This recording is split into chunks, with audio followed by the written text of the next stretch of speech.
Ruth. Chapter 1. Now in the days when the judges administered justice, a famine occurred in the land, and a man went from Bethlehem in Judah to reside as a foreigner in the fields of Moab, he along with his wife and his 2 sons.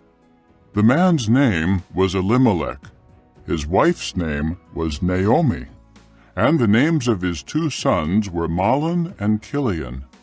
They were Ephrathites from Bethlehem in Judah, and they came to the fields of Moab and remained there. After some time, Elimelech, Naomi's husband, died, and she was left with her 2 sons. The men later married Moabite women. One was named Orpah, and the other was named Ruth. They remained there for about 10 years. Then the 2 sons, Mahlon and Chilion, also died, and the woman was left without her 2 children and her husband. So she started out with her daughters-in-law to return from the fields of Moab, for she had heard in Moab that Jehovah had turned his attention to his people by giving them food. She left the place where she had been living with both of her daughters-in-law. As they were walking on the road to return to the land of Judah, Naomi said to both of her daughters-in-law, "Go, return, each of you to your mother's home. May Jehovah show loyal love to you, just as you have shown it to the men who have died, and to me. May Jehovah grant that each of you find security in the home of your husband." Then she kissed them, and they wept loudly. They kept saying to her, "No, but we will go with you to your people." But Naomi said, "Return, my daughters. Why should you go with me? Can I still give birth to sons who could become your husbands? Return, my daughters. Go, for I have grown too old to marry. Even if I could hope to find a husband tonight and could also bear sons, would you keep waiting for them until they could grow up? Would you refrain from getting remarried for their sakes? No, my daughters, I feel very bitter for you, because the hand of Jehovah has turned against me." Again they wept loudly, after which Orpah kissed her mother-in-law and departed. But Ruth stuck with her. So Naomi said, "Look, your widowed sister-in-law has returned to her people and her gods. Return with your sister-in-law." But Ruth said, "Do not plead with me to abandon you, to turn back from accompanying you. For where you go, I will go, and where you spend the night, I will spend the night. Your people will be my people, and your God, my God. Where you die, I will die, and there I will be buried.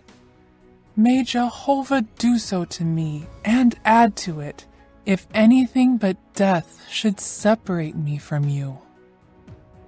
When Naomi saw that Ruth insisted on going with her, she stopped trying to convince her, and they both continued on their way until they came to Bethlehem. As soon as they arrived in Bethlehem, the whole city became stirred up over them, and women were saying, "Is this Naomi?" She would say to the women, "Do not call me Naomi. Call me Mara, for the Almighty has made life very bitter for me. I was full when I went, but Jehovah made me return empty-handed. Why should you call me Naomi when it is Jehovah who opposed me, and the Almighty who caused me calamity? This is how Naomi returned from the fields of Moab, along with her Moabite daughter-in-law Ruth. They came to Bethlehem at the beginning of the barley harvest. Chapter 2. Now Naomi had a relative on her husband's side who was very wealthy. His name was Boaz, and he was of the family of Elimelech. Ruth the Moabitess said to Naomi, "Let me go out, please, to the fields and glean among the ears of grain behind whoever looks on me with favor." So Naomi said to her, "Go, my daughter." At that she went out and began to glean in the field behind the harvesters. By chance she came upon a plot of land belonging to Boaz, who was of the family of Elimelech. Just then Boaz arrived from Bethlehem and said to the harvesters, "Jehovah be with you." And they replied, "Jehovah bless you." Boaz then asked the young man in charge of the harvesters, "To whom does this young woman belong?" The young man in charge of the harvesters answered, The young woman is a Moabitess who returned with Naomi from the fields of Moab. She asked, "Please, may I glean and gather among the cut-off ears of grain left behind by the harvesters?" And she has been on her feet since she came this morning until just now, when she sat in the shelter for a short rest. Then Boaz said to Ruth, "Listen, my daughter. Do not go away to glean in another field, and do not go anywhere else. Stay close by my young women. Keep your eyes on the field that they harvest, and go with them. I have commanded the young men not to touch you. When you are thirsty, go to the water jars, and drink from what the young men have drawn." At that she fell face down and bowed down to the ground, and said to him, "How have I found favor in your eyes? And why have you taken notice of me when I am a foreigner?" Boaz answered her, "A full report was made to me of all you have done for your mother-in-law after the death of your husband, and how you left your father and your mother and the land of your relatives to go to a people whom you had not known before. May Jehovah reward you for what you have done, and may there be a perfect wage for you from Jehovah the God of Israel, under whose wings you have come to seek refuge." To this she said, "Let me find favor in your eyes, my lord, because you have comforted me and spoken reassuringly to your servant, although I am not even one of your servants." Boaz said to her at mealtime, "Come here, eat some of the bread, and dip your piece in the vinegar." So she sat down beside the harvesters. He then handed her some roasted grain, and she ate and was satisfied, and she had something left over. When she got up to glean, Boaz commanded his young men, "Let her glean even among the cut-off ears of grain, and do not mistreat her. You should also be sure to pull out some ears of grain from the bundles for her, and leave them behind for her to glean, and do not say anything to stop her." So she continued to glean in the field until evening. When she beat out what she had gleaned, it came to about an ephah of barley. Then she took it and went into the city, and her mother-in-law saw what she had gleaned. Ruth also took out and gave to her the food that was left over after she had eaten her fill. Her mother-in-law then said to her, "Where did you glean today? Where did you work? May the one who took notice of you be blessed." So she told her mother-in-law about whom she had worked with, saying, "The name of the man I worked with today is Boaz." At that, Naomi said to her daughter-in-law, "May he be blessed by Jehovah, who has not failed in his loyal love toward the living and the dead." Naomi continued, "The man is related to us. He is one of our repurchasers." Then Ruth the Moabitess said, He also told me, "Stay close by my young people until they have finished my entire harvest." Naomi said to her daughter-in-law Ruth, "It is better, my daughter, for you to go out with his young women than to be harassed in another field." So she stayed close to the young women of Boaz, and gleaned until the barley harvest and the wheat harvest came to an end, and she kept dwelling with her mother-in-law. Chapter 3. Naomi, her mother-in-law, now said to her, "My daughter, should I not look for a home for you, so that it may go well with you? Is not Boaz our relative? He is the one whose young women you were with. Tonight he is winnowing barley at the threshing floor. So wash yourself and rub on some perfumed oil. Then dress up and go down to the threshing floor. Do not make your presence known to the man until he has finished eating and drinking. When he lies down, take note of the place where he lies down. Then go and uncover his feet and lie down. He will tell you what you should do." At that she replied, "All that you say to me, I will do." So she went down to the threshing floor and did all that her mother-in-law had instructed her to do. Meanwhile, Boaz ate and drank and was feeling good at heart. Then he went to lie down at the end of the grain heap. After that, she quietly came and uncovered his feet and lay down. At midnight, the man began to shiver, and he leaned forward and saw a woman lying at his feet. He said, "Who are you?" She replied, "I am Ruth, your servant. Spread out your garment over your servant, for you are a repurchaser." At that he said, "May Jehovah bless you, my daughter. You have shown your loyal love more in this last instance than in the first instance, by not going after the young men, whether poor or rich. And now, my daughter, have no fear.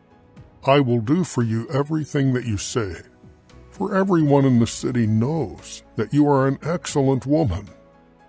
While it is true that I am a repurchaser, there is a repurchaser more closely related than I am. Stay here tonight, and if he will repurchase you in the morning, fine, let him repurchase you. But if he does not want to repurchase you, I will then repurchase you myself, as surely as Jehovah lives. Lie down here until the morning." So she lay at his feet until the morning, and then got up, before it was light enough for anyone to be recognized. He then said, "Do not let it be known that a woman came to the threshing floor." He also said, "Bring the cloak that you are wearing and hold it out." So she held it out, and he put 6 measures of barley in it and put it on her, after which he went into the city. She went her way to her mother-in-law, who now said, "How did it go for you, my daughter?" She told her everything that the man had done for her. She added, he gave me these 6 measures of barley and said to me, 'Do not go empty-handed to your mother-in-law.'" At that she said, "Sit here, my daughter, until you learn how the matter will turn out, for the man will not rest until he settles the matter today." Chapter 4. Now Boaz went up to the city gate and sat there. And look, the repurchaser whom Boaz had mentioned passed by. At that Boaz said, "Come here and sit down, so-and-so." And he went over and sat down. Then Boaz took 10 of the city elders and said, "Sit down here." So they sat down. Boaz now said to the repurchaser, "Naomi, who has returned from the fields of Moab, must sell the plot of land that belonged to our brother Elimelech. So I thought I should disclose it to you and say, 'Buy it in front of the inhabitants and the elders of my people.' If you will repurchase it, repurchase it. But if you will not repurchase it, tell me, so that I will know. For you have the claim to repurchase it, and I am next in line after you." He replied, "I am willing to repurchase it." Then Boaz said, "On the day you buy the field from Naomi, you must also buy it from Ruth, the Moabitess, the wife of the dead man, in order to restore the name of the dead man to his inheritance."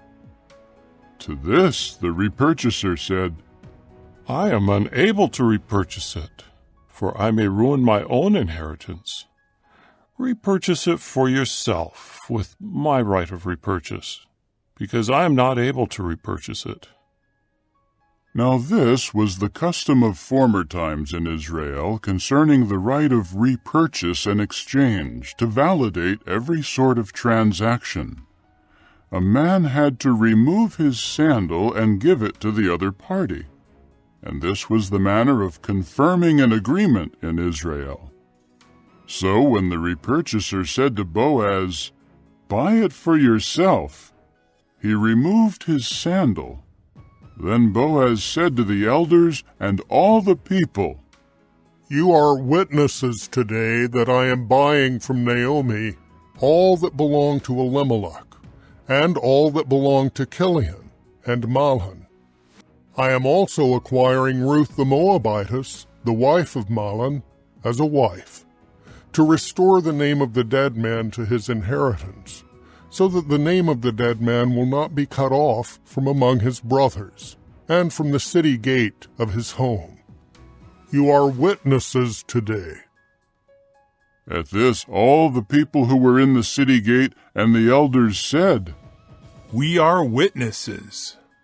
May Jehovah grant the wife who is entering your house to be like Rachel and like Leah, both of whom built the house of Israel.